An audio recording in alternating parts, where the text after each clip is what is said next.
నారాయణం నమస్కృత్య నరం చైవ నరోత్తమం దేవీం సరస్వతీం వ్యాసం తతో జయముదీరయేత్. శ్రీకృష్ణ పరమాత్మ యొక్క అనుగ్రహ విశేషంగా అర్జునుడు తన ప్రతిజ్ఞని నిలబెట్టుకోగలిగాడు. కేవలం అర్జునుడు మాత్రమే వ్యక్తిగతంగా సంతోషించవలసినటువంటి విషయము కాదది. ఎందుచేత అంటే ఆ ప్రతిజ్ఞని నెరవేర్చుకోవడంలో ఏ పాటి వైక్లభ్యం కలిగినా అది పార్థుడు అగ్నిహోత్రమునందు ప్రవేశించవలసినటువంటి భయంకరమైనటువంటి పరిస్థితికి దారితీసేటటువంటి ప్రతిజ్ఞ. అర్జునుడు సైంధవుణ్ణి వధించిన తరువాత శ్రీకృష్ణ పరమాత్మతో కలిసి రథంలో బయలుదేరి ధర్మరాజు గారి యొక్క దర్శనానికి వచ్చాడు. ఇద్దరు ధర్మరాజు గారికి నమస్కరిస్తే ధర్మరాజు గారు ఎంతో సంతోషంతో వాళ్ళిద్దరినీ కూడా ఆలింగనం చేసుకుని అర్జునుడితో మాట్లాడుతూ అంటాడు, చేనిత్తురు కాకుండంగా ఆ సైంధవుని చంపి క్రమ్మర మీరల్ రానోచితి నా భాగ్యం బేన పొగడు నట్టిదయ్య నీతని కరుణన్. ఓ అర్జున, ఏమి ఆశ్చర్యం! నిజంగా చేతికి ఏ విధమైనటువంటి నిత్తురు అంటుకోవలసినటువంటి అవసరం లేకుండా మీరిద్దరూ ఆ సైంధవుణ్ణి సంహరించి తిరిగి రావడం అనేటటువంటిది కేవలం నా యొక్క పుణ్య విశేషం. నేను చాలా అదృష్టశాలిని. అందుకే మీరిద్దరూ ప్రతిజ్ఞని పూర్తి చేసుకుని తిరిగి వచ్చిన తరువాత చూడడం సంభవించింది. ఇదంతా ఈ మహానుభావుని యొక్క అనుగ్రహ విశేషంగానే సాధ్యమైంది అని శ్రీకృష్ణ పరమాత్మని చూపించాడు. ఏన పొగడునట్టిదయ్యే ఈతని కరుణన్. కేవలం ఈ కృష్ణ పరమాత్మ యొక్క అనుగ్రహ విశేషం చేతనే ఈ కార్యం సాధింపబడింది అని. అప్పుడు ధర్మరాజు గారు శ్రీకృష్ణుడి గురించి మాట్లాడుతూ అంటాడు, దేవాసుర సంఘంబులు నీ వలిగిన రూపడంగు నీ కూరిమి సౌఖ్యావహమికి అఖిల జగములకు దేవా భవద్భక్తులరుల తీర్చుట అరుదే. శ్రీకృష్ణ పరమాత్మ యొక్క తత్వాన్నంతటినీ కూడా ధర్మరాజు గారు చాలా సూక్ష్మంగా ఆవిష్కరిస్తున్నాడు. దేవాసుర సంఘంబులు నీ వలిగిన రూపడంగు. దేవతలు కానీ దైత్యులు కానీ ఇద్దరిలో ఎవరైనా కూడా ఆయన కానీ కోపం చెందితే ఇక నామరూపాలు లేకుండా పోవలసినటువంటి పరిస్థితి ఏర్పడుతుంది, నశించిపోతారు. నీ కూరిమి సౌఖ్యావహమఖిల జగములకు. నీవు ఎవరిని ప్రేమిస్తావో, నీ దయ ఎవరి యందు ఉంటుందో వారు సమస్తమైనటువంటి సౌఖ్యములను అనుభవిస్తారు అనేటటువంటిది నిస్సందేహమైనటువంటి విశేషం. దేవా భవద్భక్తులరుల తీర్చుట అరుదే. భవద్భక్తులు, నీ యొక్క భక్తులు ఎవరైతే ఉంటారో వాళ్ళ యొక్క అరుల, వాళ్ళ శత్రువుల్ని దునుమాడి వాళ్ళు సంతోషంగా ఉండేటట్టుగా చూడడం నీకు ఆశ్చర్యకరమైనటువంటి విషయమా? అది ఎప్పుడూ నువ్వు చేసేదే కదా అని. నిజంగా నీకు ఈ లక్షణం ఉండబట్టి, నువ్వు నిరంతరం మమ్మలను కాపాడుతుండబట్టి మేమిలా గట్టెక్కి సైంధవుణ్ణి సంహరించి ప్రతిజ్ఞ నిలబెట్టుకుని ఇవాళ మిగిలిన యుద్ధాన్ని కొనసాగించడానికి కావలసినటువంటి పరిస్థితిని ఏర్పాటు చేసుకోగలిగాం. నీ అనుగ్రహం లేకపోతే నిజానికి సైంధవుణ్ణి వధించడం అనేటటువంటిది సాధ్యమయ్యే విషయమా? కాబట్టి దేవాసుర సంఘంబులు నీ వలిగిన రూపడంగు నీ కూరిమి సౌఖ్యావహమఖిల జగములకు దేవా భవద్భక్తులరుల తీర్చుట అరుదే అని శ్రీకృష్ణ పరమాత్మని స్తుతి చేసి ధర్మరాజు గారు చాలా సంతోషాన్ని ఆవిష్కరించాడు. తర్వాత యుద్ధం ప్రారంభం అవ్వవలసినటువంటి సమయం ఆసన్నమైపోయింది. మరునాడు తెల్లవారిపోయింది. తెల్లవారిపోయిన తర్వాత రెండు పక్షములలో ఉండేటటువంటి వీరులు యుద్ధానికి సిద్ధపడాలి. అటువంటి సమయంలో దుర్యోధనుడు ద్రోణాచార్యుల వారి దగ్గరికి వెళ్ళాడు. వెళ్ళి ద్రోణాచార్యుల వారితో మాట్లాడుతూ, బల్లిదుడగు భీష్ము పడవయిచి సోదరవర్గంబు తాను అనర్గళముగగ్రాలెడు నీచి శిఖండి ఇంతకు మున్న పొలిసే నేడక్షౌహిణులు కిరీటి చేత సైంధవు పాటు చెప్పజిట్టలు నాకు బూని మేలించి కాంబోజ విభుడు జలసంధుడును సుదర్శనుడును లోనుగా కలుగు భూపతులు పెక్కెండ్రు నేడు కలన కూలిరి వీరి లోకంబయైన నుండే పాంచాల బలమును పాండవులను దండినై తెగచూచిన నుండే కాక ఎట్లు వాయు నా కిందర రుణము చెప్పుమా. ద్రోణాచార్యుల వారితో మాట్లాడుతూ అంటున్నాడు, ఆ భీష్మాచార్యుల వారు చాలా బలం కలిగినటువంటి వాడు. అటువంటి భీష్మాచార్యుల వారిని కూడా ఆ శిఖండి మొదలైనటువంటి వాళ్ళందరూ కూడా పడగొట్టగలిగారు. ఇప్పుడు వాళ్ళందరూ ఎంతో సంతోషంగా హాయిగా వాళ్ళ సోదరవర్గంతో ఉన్నారు. మన సైన్యం 7 అక్షౌహిణులు ఇప్పటికి నశించిపోయింది.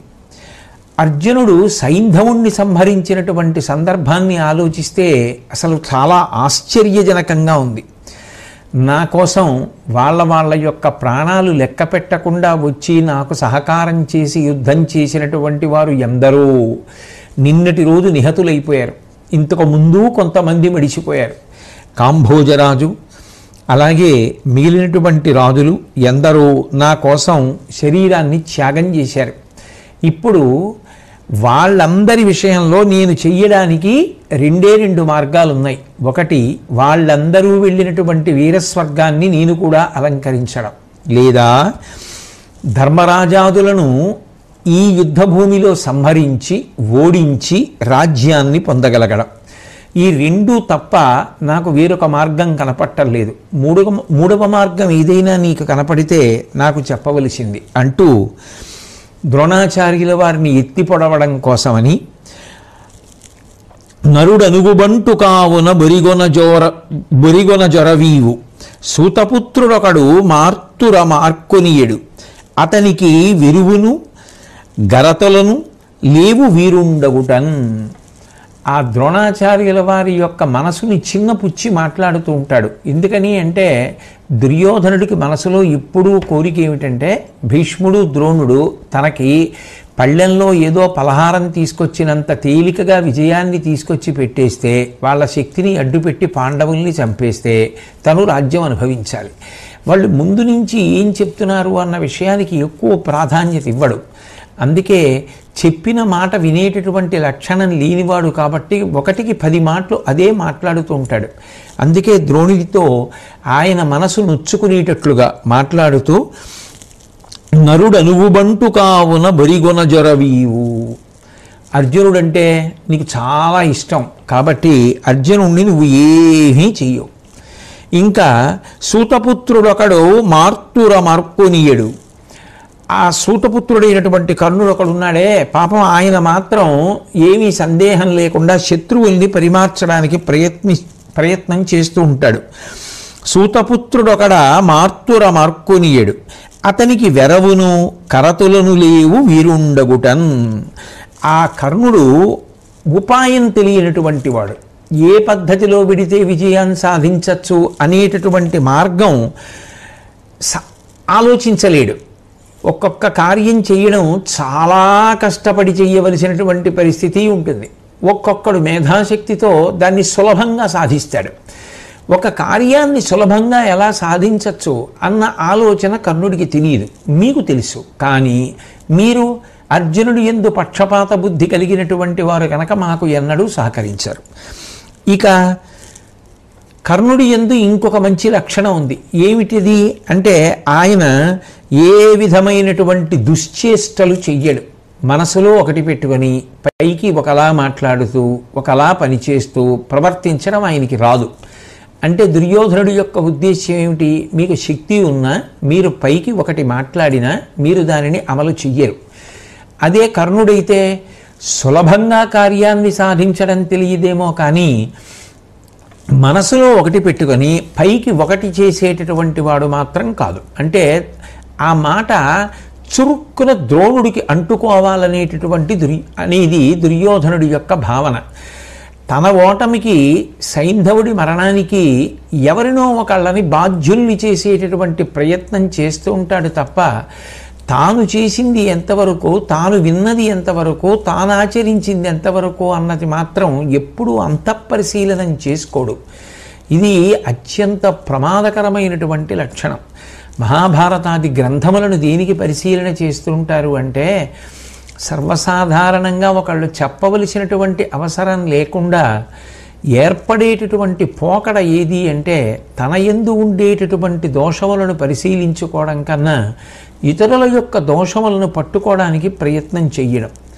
రెండవది తనలోకి తాను పరిశీలించుకొని తన బలమేమి తన బలహీనత ఏమి తెలుసుకొని బలహీనతని దిద్దుకోవడం, బలాన్ని పెంచుకోవడం, ఈ 2 లక్షణాలు ఉండగలిగితే అంతకన్నా గొప్ప సాధన ఇంకొకటి ఉండదు. దుర్యోధనుని యందు కొరవడినటువంటి విషయం అదే. అందుకే తను ఏ తప్పు చేశాడు? తను ఎవరి మాట వినలేదు. మాట విని ఉంటే ఎలా ఉండేది? వాళ్ళు చెప్పినది ఏమిటి, వాళ్ళు చేసినది ఏమిటి, వాళ్ళు చెప్పిన దానికి చేసిన దానికి ఎక్కడ తేడా వచ్చింది? ఇవి నాకు ఇప్పుడు కొత్తగా తెలుసున్న విషయాలా, ఇంతకు ముందే తెలుసున్న విషయాలా? వాటి గురించి ఏమీ విచారణ చెయ్యడు. ఏదో ఒక ఆశ, ఏదో ఒక లక్ష్యాన్ని పెట్టుకుంటాడు. ఆ లక్ష్యానికి వారు కలిసి రారు, ఇది మనం సాధించలేము, ఇది వీరితో కలిసి చేయడం సాధ్యం కాదు అన్న విషయం ప్రస్ఫుటంగా రుజువులతో తెలుస్తున్నా కూడా ఏదో అర్థం లేనటువంటి పగ, అర్థం లేనటువంటి కార్పణ్యం, అర్థం లేనటువంటి మౌఢ్యంతో ప్రవర్తిస్తూ ఉంటాడు. ఎప్పుడెప్పుడు వైఫల్యం చెందుతూ ఉంటాడో, ఎప్పుడెప్పుడు ఆశలు అడుగంటిపోతుంటాయో అప్పుడప్పుడు ఎవరినో ఒకళ్ళని దానికి బాధ్యుల్ని చెయ్యాలని ప్రయత్నం చేస్తూ ఉంటాడు. ఆ అక్కసు ఆగకపోతే అవతల వారిని మాటలతో ముందు బాధించడం మొదలు పెడతాడు. దీని వలన ఆయన ప్రత్యక్షంగా ప్రకటనంగా పాండవులకు పాండవ పక్షానికి శత్రువు. తన యొక్క నడవడి చేత తన వైపు ఉన్నటువంటి పెద్దలందరికీ కూడా శత్రువే. శత్రువు అంటే ఏదో ఆయనని చంపాలని వాళ్ళు అనుకుంటారని కాదు, వాళ్ళకి ఇష్టం లేని రీతిలో ఉండేటట్టుగా ప్రవర్తిస్తాడు. దానివల్ల జీవితంలో సాధించేదేమిటి? తాను ఎక్కడున్నాడో, తాను ఎవరితో కలిసి పని చేయాలో, తాను ఎక్కడికి వెళ్ళినప్పుడు రోజూ 10 మంది కనపడుతుంటారో వాళ్ళని చూసేటప్పటికి తనకి సంతోషం కలగాలి, తనని చూసి వాళ్ళకి సంతోషం కలగాలి. అలా ప్రవర్తించాలి తప్ప మనిషి ఎవరు ఏం చెప్పినా నేను వినను, కానీ నేను అనుకున్నట్లుగా కార్యాలన్నీ జరిగిపోవాలి అంటే ఎట్లా జరిగిపోతాయి? అప్పుడు దుర్యోధనుడు జీవితంలో అసలు సాధించుకున్నది ఏమిటి? సాధించుకున్నట్లు ఒక మనిషిగా పుట్టినవాడు దేన్ని సాధించుకోవాలో ప్రాథమికంగా దాన్ని సాధించుకోవడంలో దుర్యోధనుడు వైఫల్యం చెందాడు. దాన్ని జాగ్రత్తగా గమనిస్తే మహాభారతంలోంచి మనం కూడా నేర్చుకోవలసినటువంటి పాఠం ఏమి అంటే, నిజానికి ఎవరి యందు శత్రుభావన పెట్టుకోకుండా అందరి యందు మిత్రభావన పొంది ఉండడం కన్నా మనసు ప్రశాంతంగా ఉండడానికి వేరొక మార్గం ఉండదు. 2, ఎప్పుడైనా సరే తాను ఎక్కడుంటాడో, తాను ఎవరితో ప్రతిరోజు కలిసి తిరుగుతూ ఉండాలో, ఎవరితో కలిసి కార్యాన్ని సాధిస్తూ ఉండాలో, అది తాను జీతం కోసం పనిచేసేటటువంటి కార్యాలయం కావచ్చు, తాను నివసించేటటువంటి ఇల్లు కావచ్చు, ఆ వీధి కావచ్చు, 10 మంది తనని చూసేటప్పటికీ ఊరట పొందాలి, తాను 10 మందిని చూసేటప్పటికీ ఊరట పొందాలి. అలా బ్రతకగలగడం 10 మందికి పనికొచ్చేటటువంటి బ్రతుకు. తన కొరకు తాను బ్రతకడం కాదు, తాను 10 మంది కొరకు బ్రతకడం అనేటటువంటిది జీవితంలో అలవాటు కావాలి. అది అలవాటు కానప్పుడు దుర్యోధనుడి జీవితంలాగే ఉంటుంది. నిరంతరం ఎవరి మీదో ఏదో బాధ్యతని నిర్ణయించి వారి యొక్క ఔన్నత్యాన్ని కూడా విస్మరించి వారిని విమర్శిస్తూ ఉండడం, వారి మనసు నొచ్చుకునేటట్టు చెయ్యడం, దాని వలన తాను జీవితంలో ఏం సాధించగలుగుతాడు? ఆఖరికి పడిపోయిన భీష్ముడు ఏమన్నాడు? ఆ దుర్యోధనుడు ఎవరి మాట వినడు, వాడు అట్లా నశించిపోతున్నాడు అన్నాడు. ద్రోణుడు ఏమంటాడు? ఎవరి మాట వినడు, దాని వలన నీకు చేతనైతే వెళ్ళి మీ అన్నయ్యకి చెప్పని నిన్నను ఓడి వచ్చినటువంటి ఆ దుశ్శాసనుడితో ద్రోణుడు అన్నాడా లేదా? అంటే ఎవరికి సదభిప్రాయం ఉంది? ఆయన కోసం మనం చెయ్యాలి, ఆయనతో కలిసి నడవాలి, ఆయన చెప్పినట్టు బ్రతకాలి అనే పూనిక ఎవరి యందు కల్పించగలిగాడు? అది కల్పించలేకపోయాడు. అలా ఎవరూ బ్రతకకూడదు. ఎవరి బ్రతుకులోనైనా తన చుట్టూ ఉన్న వారి సంతోషం ఇమిడి ఉండాలి. ఇది బాగా అర్థమవడం కోసం మనిషి తన జీవిత పథాన్ని నిర్ణయించుకోవడం కోసం, తన జీవితాన్ని తాను విశ్లేషించుకొని ప్రశాంతంగా ఉండడానికి కావలసినటువంటి మార్గాన్ని నిర్ణయించుకొని అనుష్ఠించడం కోసం ఏవి చదివితే మనకి బుద్ధిలో బాగా అధ్యవసాయము కలుగుతుందో అటువంటి గ్రంథములను పరిశీలించడం కోసమని ఋషులు నిస్వార్థంగా మనకి అందించినటువంటి వాంగ్మయం. అందులో అత్యంత ప్రధానమైనటువంటిది పురుషార్థ సమన్వయాన్ని మనకి తెలియచేసేది మహాభారత గ్రంథం. అందుకని ఆ ద్రోణుడితో మనసు నొచ్చుకునేటట్టుగా దుర్యోధనుడు మాట్లాడితే ఆ ద్రోణాచార్యుల వారు సమాధానం చెప్తున్నాడు.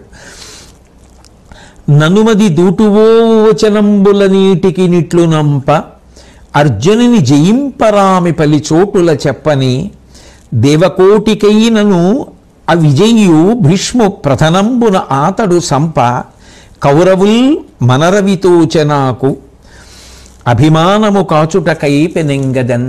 ఓ దుర్యోధన, నీకు నేను మొట్టమొదటి నుంచి చెప్తున్నాను, నన్ను మది తూటువో వచనంబుల నీటికి నిట్లు వంప. మనసు తూట్లు పడిపోయేటట్టుగా ఇటువంటి మాటలు మాట్లాడి బాధ పెట్టడం వల్ల నీకు వచ్చేటటువంటి ప్రయోజనం ఏమిటి? అర్జునుని జయింపరామి పలుచోటల చెప్పనే అర్జునుణ్ణి గెలవడం అనేటటువంటిది సాధ్యం కాదు అని నేను అనేక సందర్భాల్లో నీకు చెబుతూనే వస్తున్నాను. దేవకోటికైనను విజయ్యు భీష్ము ప్రథనంబున ఆతడు సంప. అసలు ఏ కారణం చేత కూడా చంపడానికి సాధ్యం కానటువంటి, ఎప్పుడూ విజయ పరంపరలను మాత్రమే అందుకునేటటువంటి ఆ భీష్మాచార్యులంతటి వారిని యుద్ధంలో ఆ అర్జునుడు పడగొట్టాడు. కాబట్టి కౌరవుల్ మనరనితోచే నాకు. అటువంటి అర్జునుడు కృష్ణ పరమాత్మ యుద్ధం చేస్తుంటే ఇక కౌరవులు ఎలా బ్రతుకుతారు? కాబట్టి కౌరవులు బ్రతకలేరు. అభిమానము కాచుటకై పెనెంగదన్.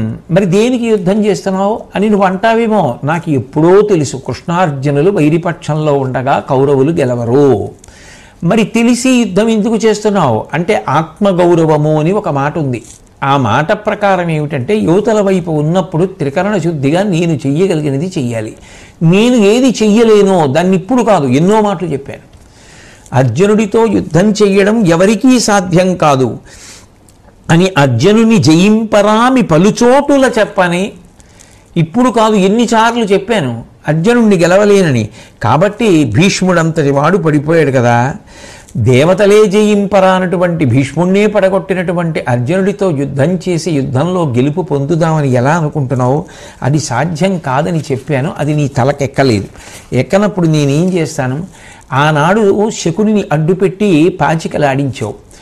ఆనాడు శకుని వేసినటువంటి పాచికల యొక్క ఫలితం ఇప్పుడు అర్జునుడి గాంధీవం నుంచి వినిర్ముక్తమవుతున్నటువంటి బాణ పరంపర. కాబట్టి అప్పుడు అది నీకు సంతోషాన్ని ఇచ్చింది. ఇప్పుడు ఈ బాణ పరంపరని కూడా నువ్వు ఎదుర్కొనాలి. దాన్ని ఆపడం ఎవరికి సాధ్యం అవుతుంది? భూరమణ విదురుడు అమ్మి వారింపగా అతుల పుణ్యవతి కృష్ణను మీ వారెల్ల చూడబరచిన క్రూరపు పాపంబు ఫలము కుడువకయున్నే. విదురుడు చెప్తున్నా సరే ఆ రోజున విన్నావా? పరమధర్మమూర్తి ఆ విదురుడు. రాబోయేటటువంటి కాలంలో ఏర్పడేటటువంటి విపరిణామములనన్నింటినీ దృష్టిలో పెట్టుకుని వద్దు ఈ కపటద్యూతమని చెప్పాడు. విన్నావా? వినలేదు. మహాపుణ్యమూర్తి అయినటువంటి ఆ ద్రౌపదీదేవిని సభలోకి తీసుకొచ్చి అంత అవమానించావు. ఆ అవమానించినటువంటి పాప ఫలితం ధర్మానుష్ఠానం చేసేటటువంటి పాండవులను అవమానించినటువంటి పాపం యొక్క ఫలితం కట్టి కుడుపకుండా ఉంటాయా? దాని యొక్క ఫలితం ఏది ఉంటుందో అది ఇప్పుడు అనుభవంలోకి వస్తోంది. నీ వారందరూ ఒక్కరొక్కరు పడిపోతుంటే చూసి ఏడుస్తున్నావు. కాబట్టి అనుభవించవలసిందే. ఆ సభ నీవును నీ దుశ్శాసనుడు కర్ణుడును ప్రశస్త చరిత్రోద్భాసితులకు పాండవులకు చేసిన కీడెల్లభంగి చెరుపదే మిమ్మున్. ఆ రోజున నువ్వు ఒక్కడివే కాదు, నువ్వు నీతో పాటు ఆ దుశ్శాసనుడు కర్ణుడు మీ అందరూ కలిసి పాండవుల్ని ఎంత అవమానించారు. ఆ అవమానించినప్పుడు వారు పొందినటువంటి బాధ ఏది ఉన్నదో ఆ బాధ నిన్ను మళ్ళీ అనుభవంలోకి వచ్చేటట్టుగా చేస్తుంది కదా. అందుకని ఇప్పుడు అది నీకు అనుభవంలోకి వస్తోంది ఆ పాప ఫలితం. వాళ్ళు ఆనాడు బాధపడ్డారు, ఈనాడు నీ వారందరూ యుద్ధభూమిలో పడిపోతుంటే నువ్వు ఏడుస్తున్నావు.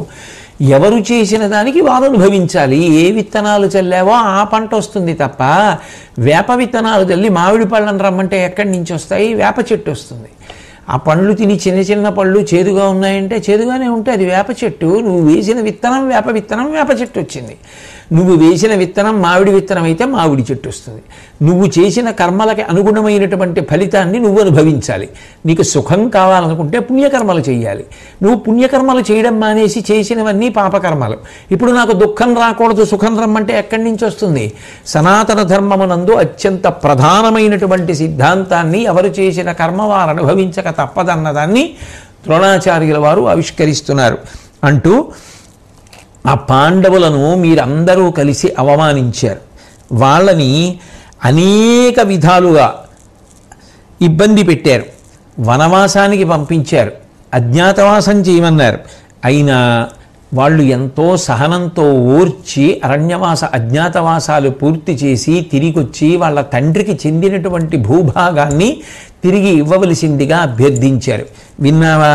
వినలేదు. వినకపోతే తప్పనిసరి పరిస్థితుల్లో వాళ్ళు యుద్ధానికి వచ్చారు.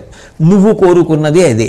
నిజానికి అధర్మవర్తనంలో ఉన్నవాడివని నువ్వని నాకు బాగా తెలుసు. అధర్మవర్తనంలో ఉన్నవాడితో నేను కలిసి ఉంటున్నాను అన్న విషయం తెలిసి కూడా సహించానంటే దుర్యోధన, నిజానికి నేను బ్రాహ్మణుణ్ణా? ఎందుకయా నా బ్రాహ్మణత్వం అన్నాడు ద్రోణాచార్యులంతటి వాడు. అంటే ఆయన పడిన బాధకి ఇప్పుడు దుర్యోధనుడితో విస్పష్టంగా ఉన్న విషయాన్ని ఉన్నట్టుగా మాట్లాడేశాడు.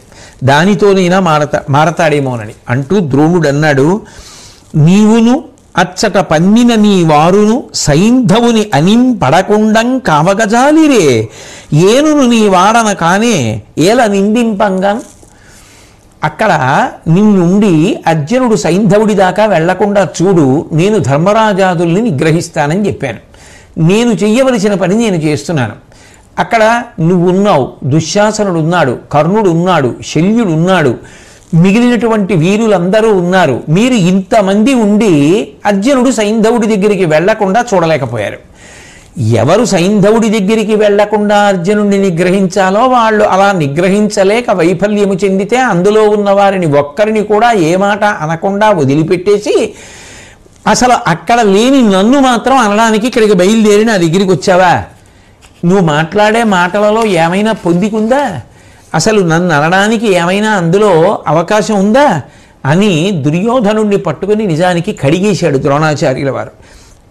అని నేను నిజంగా చెప్పాలి అంటే నా శరీరాన్నంతటినీ కూడా క్షోభ పెడుతున్నాను. నా శరీరాన్ని వాడి యుద్ధం చేయడం కాదు, శరీరాన్ని క్షోభింపచేస్తున్నాను. అంత కష్టపడి యుద్ధం చేస్తున్నాను. ఎంతమందిని తెగటార్చగలనో అంతమందిని తెగటారుస్తున్నాను. ఒక పక్క యుద్ధంలో వృద్ధుడనైపోయినా అంత కష్టపడి చేస్తున్నాను. అక్కడ శరీరం నలిగిపోతోంది. శిబిరానికి తిరిగి వచ్చేటప్పటికి అనరాని మాటలన్నీ నువ్వంటావు, మనసు నలిగిపోతోంది. ఇది అసలు ఒక రాజుగా నువ్వు చెయ్యవలసిన పనేనా? సర్వసైన్యాధిపత్యం ఇచ్చిన తరువాత యువతలవాడు ఎంత చేస్తున్నాడన్న విషయాన్ని పరిశీలించకుండా ఇలా మాట్లాడడం అనేటటువంటిది నీకు తగిన పనేనా అని అడిగి, అయినా కూడా బాధపడతాడేమో అని అంటూ ఆ దుర్యోధనుడితోటి ఒక మాట అన్నాడు. పలుకుల పని లేదీరే తలపెట్టక పోరువారుదగ్రత, నేను జలము మెరయ పాంచాలుర బొలింపక కత్తలంబు పుచ్చనరేంద్ర. ఇంకా శత్రుభయంకరంగా యుద్ధం చెయ్యడానికి మీరు కూడా సిద్ధంగా ఉండండి. నేను కూడా శిఖండి మొదలైనటువంటి పాంచాలురందరినీ కూడా మట్టు పెట్టే పర్యంతం ఈ కట్టుకున్నటువంటి కవచాన్ని విప్పను, ప్రతిజ్ఞ చేస్తున్నాను. మీరు కూడా ఇక ఉత్సాహంతో యుద్ధం చేయడానికి బయలుదేరండి. మనం చేసేటటువంటి పనుల వలన విజయాన్ని సాధించాలి తప్ప ఇలా ఒకరినొకరు నిందించుకుంటే వచ్చేది ఏమిటన్నది ద్రోణహృదయం అంటూ ఇంకా ఆయన ఎంత పట్టుదలతో ఉన్నాడు అంటే, ఇప్పుడు ఇక్కడి నుంచి యుద్ధానికి బయలుదేరి వెళ్ళిన తరువాత విజయమో వీరస్వర్గమో, మళ్ళీ తిరిగి వస్తానో రానో, ఒక్కగానొక్క కుమారుడు కాబట్టి ఇక నేను వాణ్ణి కలిసే అవకాశం లేదు, యుద్ధభూమికి వెళ్ళిపోతున్నాను. కాబట్టి నువ్వు నా కొడుక్కి నేను చెప్పిన మంచి మాటలు కొన్ని చెప్పు, నేను తిరిగి వస్తే చెప్తాను. ఏ కారణం చేతనైనా నేను తిరిగి రాకపోతే అంటే ద్రోణుడు ఇక అంత పట్టుదల మీద ఉన్నాడు. నేను చెప్పిన మంచి మాటలు నా కొడుకుతో చెప్పు అంటూ, భూసుర భక్తియు వృద్ధోపాసనముం కలిగి ధర్మపదమర్తన నిత్యాసక్తుడవగు మనగా నా సుతు బోధింపు వగపునకు చొరకుండన్. ఓ దుర్యోధన, 3 విషయాలు మాత్రం జీవితంలో ఏమరపాటు లేకుండా చాలా జాగ్రత్తగా అనుష్ఠించవన్నానని చెప్పు. 1 భూసుర భక్తియు, బ్రాహ్మణుల యందు భక్తిని కలిగి ఉండమని చెప్పు. వృద్ధోపాసనముంగలిగి, పెద్దలైనటువంటి వారు చెప్పినటువంటి మాట విని పెద్దలను గౌరవించడం నేర్చుకోమని చెప్పు. ధర్మపదవర్తన నిత్యాసక్తుడవగు మనగా, ఎప్పుడూ కూడా ధార్మికమైనటువంటి మార్గంలో ప్రవర్తించు తప్ప ధర్మాన్ని విడిచిపెట్టి అధర్మాన్ని పట్టుకుంటే ఫలితం ఏదో వెంటనే కంటికి కనపడుతుందన్న ఉద్దేశ్యంతో ధర్మ పరిత్యాగము చెయ్యవద్దు. ధర్మాన్నే పట్టుకో, ఆలస్యమైన శాశ్వతమైనటువంటి ఫలితాన్ని అందుకుంటాడు. నా సుతు బోధింపు, ఒకవేళ నేను యుద్ధం నుంచి తిరిగి రాకపోతే మీ నాన్నగారు ఆఖరణ నీకు ఈ 3 మాటలు చెప్పమన్నాడు అని చెప్పి నా కొడుక్కి చెప్పు.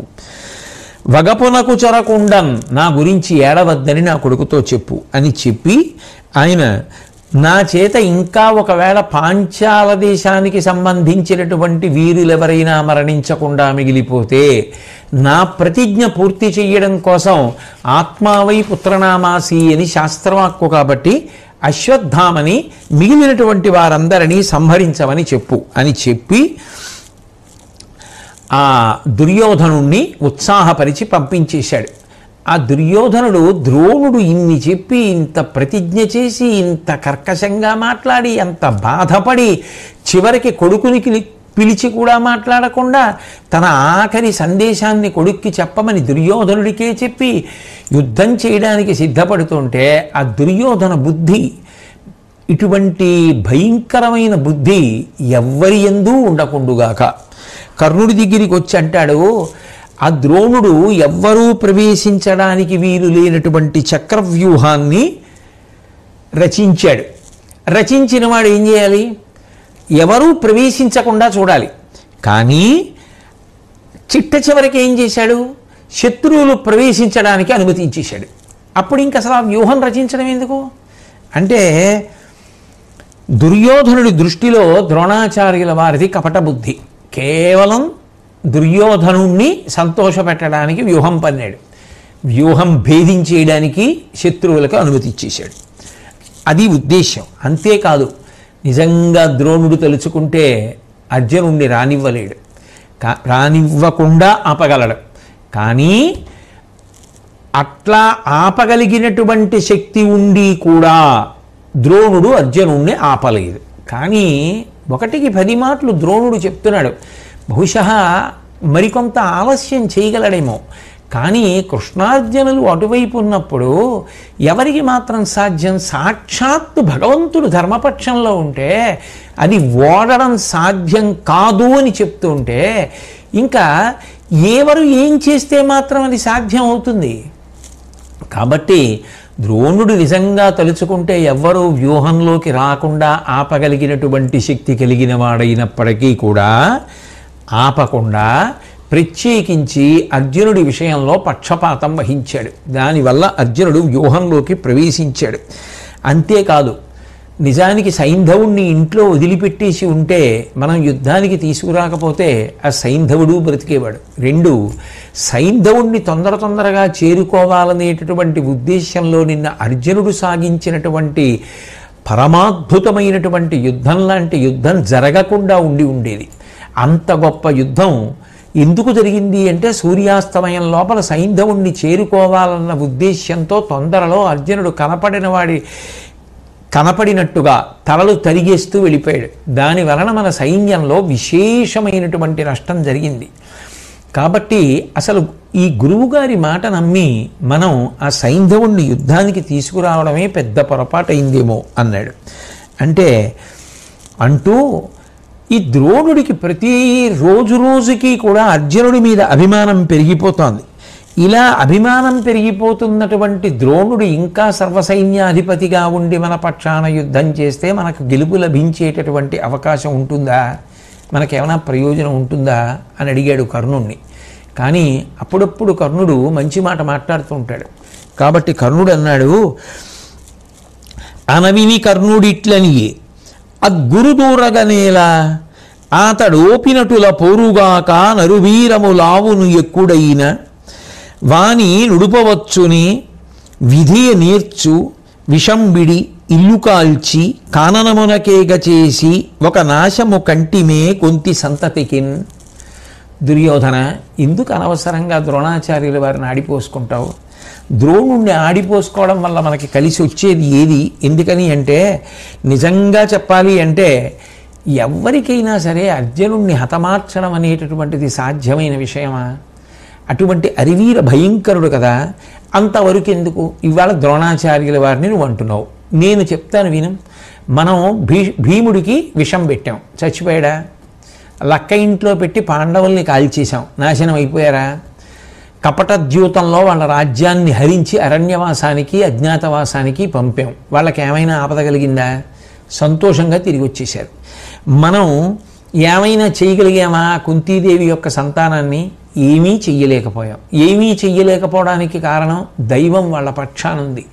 దైవం వాళ్ళ పక్షాన ఉండగా ప్రయత్నం మన వైపు ఉంటే దాని వలన ఫలితం రమ్మంటే ఎక్కడి నుంచి వస్తుంది? కాబట్టి నిజంగా చెప్పాలి అంటే నీ దృష్టిలో సైంధవుణ్ణి అర్జునుడు సంహరించాడు, కానీ నా దృష్టిలో సైంధవుణ్ణి దైవం సంహరించింది. కాబట్టి దైవం ఎలా తెలుస్తుందో అలా జరుగుతుంది. కాబట్టి ఇక పైన చెయ్యవలసిన యుద్ధాన్ని మనం చేద్దాం. ఆ పైన దైవ నిర్ణయం మనకి అనుకూలంగా ఉంటుందా ప్రతికూలంగా ఉంటుందా అన్నది ఫలితంలో తెలిసిపోతుంది కదా అన్నాడు. సరే, యుద్ధం ప్రారంభమైంది. ఇంత అక్కసుతో ఉన్నాడేమో, ఇంత బాధతో ఉన్నాడేమో, ఆ రోజు దుర్యోధనుడు విజృంభించిపోయాడు యుద్ధంలో. అంత గొప్ప విజృంభణంతో పాండవుల యొక్క చతురంగ బలాల్ని దునుమాడడం మొదలుపెట్టాడు. ధర్మరాజు గారు దుర్యోధనుడి యొక్క విజృంభణాన్ని చూసి స్వయంగా తానే దుర్యోధనుడిని ఎదుర్కొన్నాడు. ఎదుర్కొని గొప్ప యుద్ధం చేసి దుర్యోధనుడు తన రథంలో మూర్ఛపడిపోయేటట్లుగా చేశాడు. ఆ చూసినటువంటి సైన్యం అందరూ ఏమనుకున్నారంటే దుర్యోధనుడు మరణించాడు అనుకున్నారు. అనుకుని వాళ్ళందరూ కూడా దిక్కులు పట్టి పారిపోయారు. ఈలోగా దుర్యోధనుడు మరణించలేదు, బ్రతికే ఉన్నాడు. ధర్మరాజు విజృంభించాడు. దాని వలన ఇంత ఆపద కలిగిందని తెలుసుకున్నటువంటి ద్రోణుడు విజృంభించి యుద్ధం ప్రారంభం చేశాడు. అడ్డు వెళ్ళినటువంటి శిబి అనబడేటటువంటి రాజుని చంపేశాడు. భీముడు ఆ యుద్ధంలో ద్రోణాచార్యుల వారితో పోరాడుతూ కౌరవ సైన్యాన్ని కలతపెట్టాడు.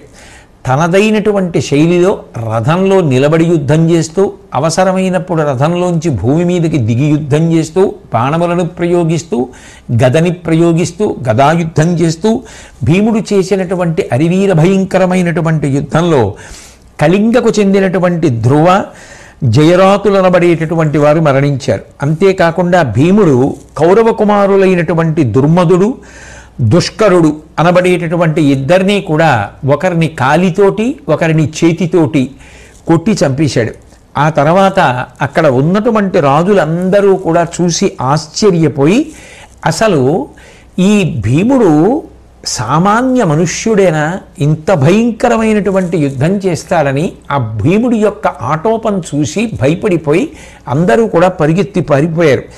అటువంటి సమయంలో ఆ ఘటోత్కచుని కుమారుడైనటువంటి అంజనపర్వుడు అనబడేటటువంటి వాడు అశ్వత్థామని ఎదుర్కొన్నాడు. అశ్వత్థామ ఆ ఘటోత్కచుడి కుమారుడైనటువంటి అంజనపర్వుడి యొక్క తల నరికేశాడు. వెంటనే ఘటోత్కచుడు అశ్వత్థామ మీదకి యుద్ధానికి వచ్చాడు. అశ్వత్థామ అకస్మాత్తుగా ఆ ఘటోత్కచుని యందు ప్రేమని ప్రకటనం చేస్తూ అన్నాడు, వలదురన్న పిన్నవాడవు తండ్రి నేను అకట నిన్ను చూచి అలుగరాదు పెనగు మురులతోడననవుడు పుత్రశోకాభితప్తుడైన అతడు కనలి. ఆ ఘటోత్కచుడితో మాట్లాడుతూ అశ్వత్థామన్నాడు, నువ్వు చాలా చిన్నవాడివి, నేను నీకు తండ్రితో సమానమైనటువంటి వాణ్ణి, నువ్వు నాతో యుద్ధం చేయడం ఏమిటి? నాతో యుద్ధం చేయడానికి నువ్వు సమానుడివి కావు. నీతో సమానమైనటువంటి వాళ్ళని ఎవరినైనా చూసుకుని వాళ్ళతో యుద్ధం చేయి, అంతేకాని నాతో యుద్ధం చేయడానికి నువ్వు తగినవాడివి కావు అన్నాడు. అంటే అసలే తన కుమారుడైనటువంటి అంజనపర్వుడిని అశ్వత్థామ సంహరించాడనేటటువంటి క్రోధంతో ఉన్నటువంటి ఘటోత్కచుడు మండిపడుతూ ఆ అశ్వత్థామకి జవాబు చెప్పాడు, ఎక్కడ తండ్రివి నీవే ఆ కౌంతేయులకు కొడుకనై పగతుర పేరుక్కు సహింతునే తనయుం క్రక్కించద ఇపుడ పట్టి కండలు తిందున్. నువ్వు నాకు తండ్రివి ఎలా అవుతావు అశ్వత్థామ? నువ్వు మాట్లాడేటటువంటి దాంట్లో అర్థం ఏమైనా ఉందా? నేను ఆ కుంతీసుతులైనటువంటి ఆ పాండుపుత్రులు ఎవరైతే ఉన్నారో వాళ్ళ యొక్క కుమారుణ్ణి. కాబట్టి ఇప్పుడు నీతో యుద్ధం చేసి నా తనయుణ్ణి చంపావు కదా, వాణ్ణి నీ చేతే కక్కిస్తాను మళ్ళీ. అంతేకాదు నీ కండలు పట్టి తింటాను. ఏమనుకుంటున్నావో అంటూ ఆ అశ్వత్థామతో యుద్ధం ప్రారంభం చేశాడు. ఆ ఘటోత్కచుడు రాక్షసుడైనటువంటి కారణం చేత భయంకరమైనటువంటి మాయాయుద్ధం చేస్తూ ఉంటాడు. అందుకని పర్వత రూపాన్ని ధరించి అశ్వత్థామ మీదకు వచ్చాడు. పర్వతాన్ని భేదించగలిగినటువంటిది వజ్రం కాబట్టి అశ్వత్థామ ఇంద్రాస్త్రాన్ని ప్రయోగించాడు. ఈసారి ఘటోత్కచుడు మేఘరూపాన్ని పొందాడు. వెంటనే అశ్వత్థామ వాయవ్యాస్త్రాన్ని ప్రయోగించి దూరంగా తొలగొట్టాడు. ఈ విధంగా అశ్వత్థామకి ఘటోత్కచుడికి ఇద్దరి మధ్య సంకుల సమరం నడుస్తోంది. ఆ నడుస్తున్నటువంటి సమయంలో అశ్వత్థామ ఆ రోజున తన యొక్క రౌద్ర రూపాన్నంతటినీ కూడా ప్రదర్శించాడు. ఒక అక్షౌహిణి సైన్యాన్ని చంపేశాడు. చంపేసి ద్రుపదుని యొక్క కుమారులు ఆ అశ్వత్థామని ఎదుర్కొంటే సురధుడు, శత్రుంజయుడు, బలానీకుడు, వృషధ్రుడు, జయానీకుడు, జయుడు, చంద్రసేనుడు అనబడేటటువంటి వారందరినీ కూడా అశ్వత్థామ సంహరించాడు. అలాగే వీళ్ళని క్షణంలో చంపేసినట్లుగా చంపేసి కుంతిభోజుడి యొక్క కుమారులందరూ కూడా అశ్వత్థామ మీదకి యుద్ధానికి వెడితే 13 ఆ కుంతిభోజుని యొక్క కుమారుల్ని 13 బాణాలతో సంహరించాడు. అలాగే ఆ ఘటోత్కచుడి మీద మృత్యుదండం లాంటి బాణాన్ని ప్రయోగిస్తే ఆ ఘటోత్కచుడు రథం మీద మూర్ఛపోయాడు. అది చూసి తన కుమారుడికి చాలా ఆ సంకటమైనటువంటి స్థితి కలిగింది అనేటటువంటి ఉద్వేగంతో భీముడు కూడా వచ్చి యుద్ధంలో కలిశాడు. కలిసిన తర్వాత సోమదత్తుడు యుద్ధానికి వచ్చాడు. సోమదత్తుడు, భూరిశ్రవుడు, బాహ్లికుడు వీళ్ళందరూ 3 తరాల వాళ్ళు కదూ. వెంటనే ఆ సోమదత్తుడు యుద్ధానికి వస్తే సాత్యకి ఒక బాణంతో కొట్టాడు. ఘటోత్కచుడు ముద్గరాయుధంతో కొట్టాడు. ఈ 2 దెబ్బలకి సోమదత్తుడి శరీరంలో చాలా బాధ కలిగి తూలి పడిపోయాడు. ఆ కుమారుడు పడిపోయాడు అనేటటువంటి బాధతో బాహ్లికుడు వచ్చాడు.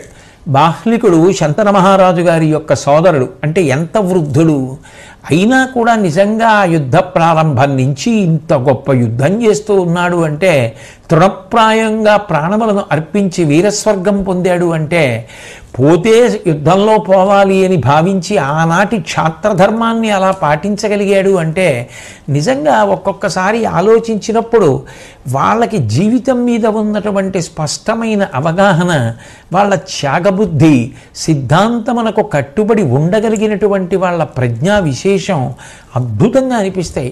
కళ్ళ ముందు కుమారుడే పోయినా మనవడే పోయినా అంత పూనికతోటి ఆ యుద్ధం చేయగలిగినటువంటి ఆత్మస్థైర్యం నిజంగా ప్రశంసనీయం. ఆ బాహ్లికుడు యుద్ధానికి వచ్చాడు. బాహ్లికుడు భీముడి మీద గొప్ప శక్త్యాయుధాన్ని ప్రయోగించాడు. ఆ ఆయుధం తగిలినటువంటి కారణం చేత భీముడు ఒక్క క్షణం మూర్ఛపోయాడు. మళ్ళీ వెంటనే తెప్పరిల్లి ఒక ముద్గరాయుధంతో ఆ బాహ్లికుడిని కొట్టాడు. అది ఇనుప రోకలి. ఆ దెబ్బకి ఆ బాహ్లికుని యొక్క తల బ్రద్దలైపోయి నెత్తురు వరదలా కారిపోయింది. తల వ్రయ్యలైన నిష్ఠుర కులిశ హతిం పగిలి కూలు కుల పర్వతమున్ తలపించుచు కురువృద్ధుండిల కూలెన్ ప్రతిబలంబులేపారంగన్. ఆ ఇనప రోకలి పెట్టి భీముడు తనదైనటువంటి బలంతో కొట్టేటప్పటికీ ఆ బాహ్లికుని యొక్క తల ముక్కలైపోయింది. అది ఎలా ఉంది అంటే, ఇంద్రుడు ప్రయోగించినటువంటి వజ్రాయుధం తగిలి కులపర్వతం ఎలా భేదింపబడుతుందో అలా బాహ్లికుని యొక్క తల పగిలిపోయి నెత్తురు కారుతూ యుద్ధభూమిలో పడి మరణించాడు. ఎప్పుడైతే బాహ్లికుడు మరణించాడో పాండవ సైన్యాలు ఉత్సాహాన్ని పొంది మరింత సంతోషంతో ఆ యుద్ధాన్ని చేయడం మొదలుపెట్టాయి. ఈలోగా భీముడు మరింత విజృంభించి 10 మంది కౌరవుల యొక్క కుమారుల్ని చంపేశాడు. వెంటనే 10 బాణాలతో సంహరించి కర్ణుని యొక్క తమ్ముడు వృకరథుడు సాహసించి రాగా ఆ కర్ణుని యొక్క తమ్ముణ్ణి కూడా భీముడు సంహరించాడు. 10 మంది ఒక్కసారి ఆ కౌరవులు మరణించారు. ఇటు కర్ణుడి యొక్క తమ్ముడు మరణించాడు. శకుని యొక్క తోబుట్టువులు 12 మంది యుద్ధానికి వస్తే ఆ 12 మందిని కూడా సంహరించాడు. దానితో దుర్యోధనుడు వెళ్ళి భీముడు విజృంభిస్తున్నటువంటి వైనాన్ని చెప్పి ద్రోణాచార్యుల వారిని యుద్ధానికి పురిగొల్పాడు. వెంటనే ఆ ధర్మరాజు గారితోటి ద్రోణాచార్యుల వారు యుద్ధానికి వచ్చాడు. వచ్చినప్పుడు ధర్మరాజు కూడా దివ్యమైనటువంటి అస్త్రములను ప్రయోగించి ద్రోణాచార్యుల వారు ప్రయోగిస్తున్నటువంటి అస్త్రములనన్నిటినీ కూడా ఉపసంహరింపచేశాడు. ద్రోణుడు ధర్మరాజు మీద ఐంద్రాస్త్రాన్ని ప్రయోగిస్తే ధర్మరాజు కూడా దాన్ని విఫలం చేయడానికి ప్రయత్నం చేశాడు. అలాగే బ్రహ్మాస్త్రాన్ని ద్రోణుడు ధర్మరాజు మీద ప్రయోగిస్తే ధర్మరాజు మళ్ళీ బ్రహ్మాస్త్రంతోనే దానిని నివారించాడు. దానితోటి ద్రోణాచార్యుల వారికి ఎక్కడ లేని ఖేదం కలిగింది. ఈలోగా ద్రుపదుడు మొదలైనటువంటి వాళ్ళు వచ్చి ద్రోణాచార్యుల వారిని ఎదుర్కొన్నారు. ఎందుకంటే ధర్మరాజు గారిని కాపాడాలి కాబట్టి. ఈలోగా దుర్యోధనుడు కర్ణుడి దగ్గరికి వెళ్ళాడు. వెళ్ళి కర్ణుడితో మాట్లాడుతూ, పాండవ పాంచాలాదులు గండు మిగిలి బెట్టుదరుమ కౌరవ బలముండొండ కలంగెడు నీదగు దండితనము చూపి కావదగు తరివచ్చన్. ఓ కర్ణ, నువ్వు చూస్తున్నావు కదా భీముడు ఎంత విజృంభించాడో, ఆ ఘటోత్కచుడు ఎంత విజృంభించాడో, అర్జునుడు ఎంత విజృంభించాడో.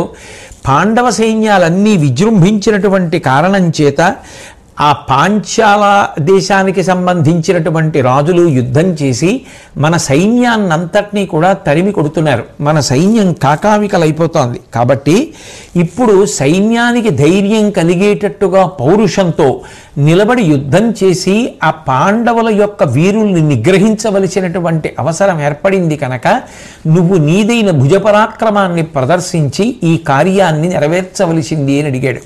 అంటే కర్ణుడు దుర్యోధనుడితో జవాబు చెప్తూ అన్నాడు, చంపంజాలుదు నేనొకండన భుజాశక్తిన్నరున్ వెండి మర్దింపంజుల్కన భీమముఖ్యుల భవత్తేజంబు రాజ్యంబు పాలింపంబు నిన ఏను గల్గగరిపుల్ జృంభింతురే చూడు నా తెంపుం పెంపును నంచు కర్ణుడు మహోదీర్ణాకృతిన్ పుల్చినన్.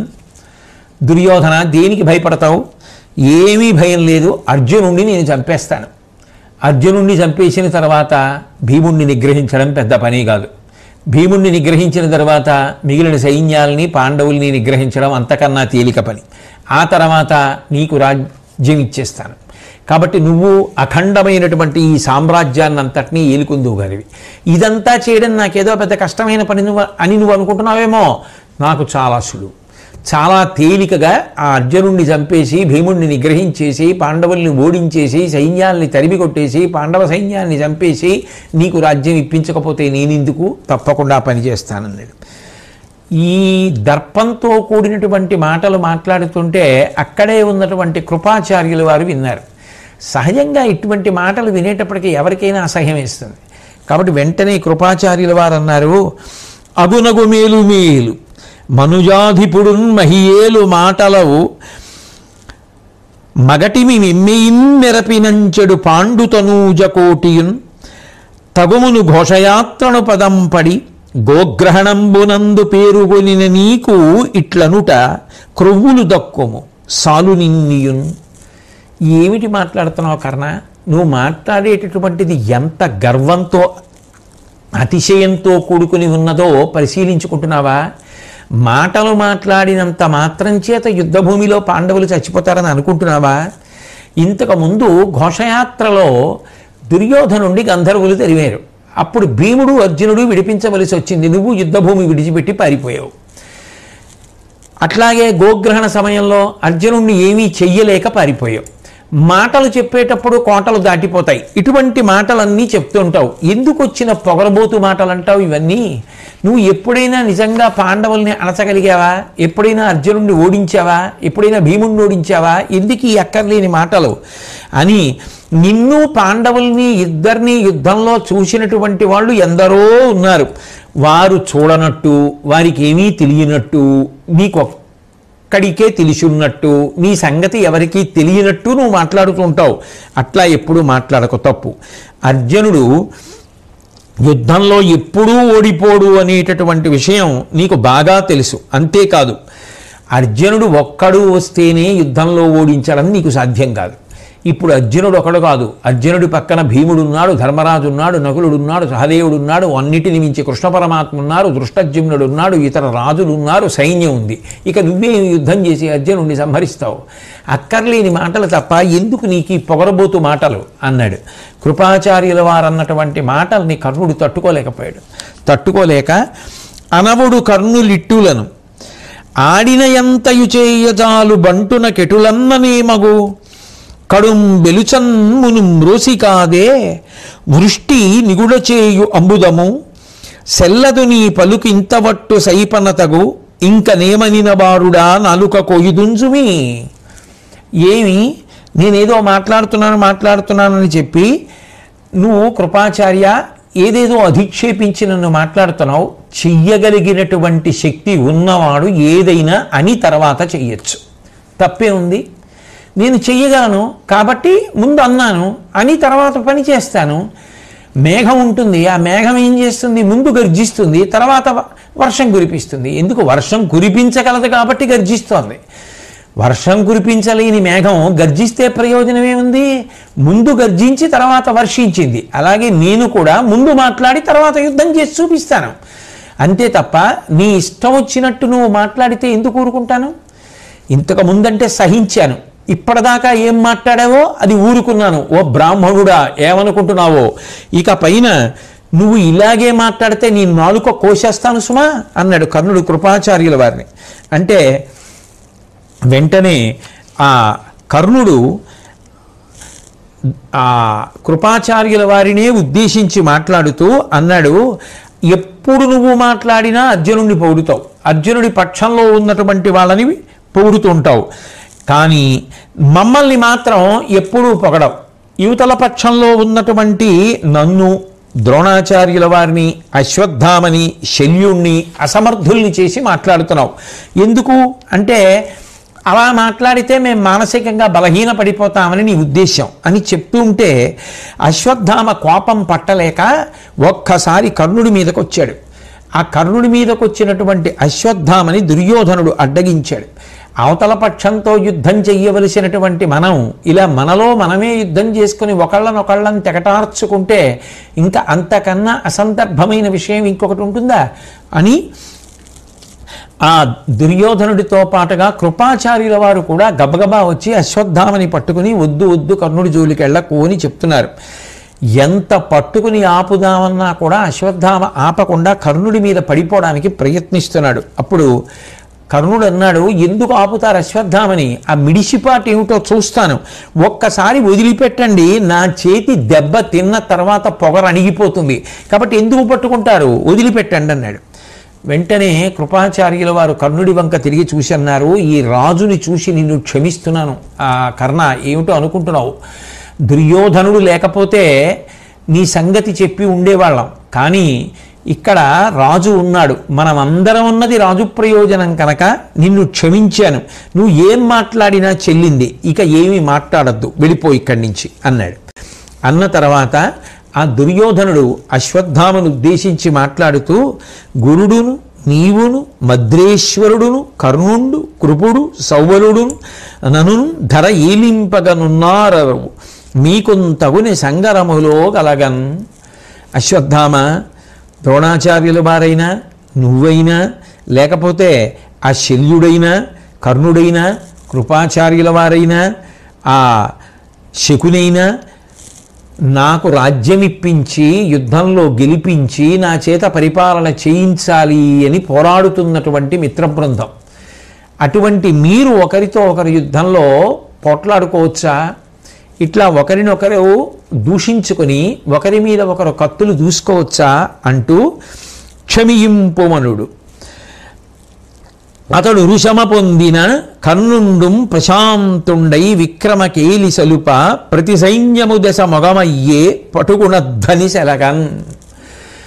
ఆ కర్ణుడి పలుపున దుర్యోధనుడు క్షమించండి, కాబట్టి ఇక్కడతో ఈ విషయం వదిలేసేయండి అని అనగానే ఆ అశ్వత్థామ ఇక రాజంతటి వాడు ఆ మాట అన్న తర్వాత దాన్ని పట్టుకుని ఇక సాగించకూడదు అన్న ఉద్దేశ్యంతో ఊరుకున్నాడు. వెంటనే కృపాచార్యుడు ఊరుకున్నాడు. కర్ణుడు కూడా రథమెక్కి ఆ వింటి నారి శబ్దం చేస్తూ యుద్ధానికి బయలుదేరాడు. స్వస్తి.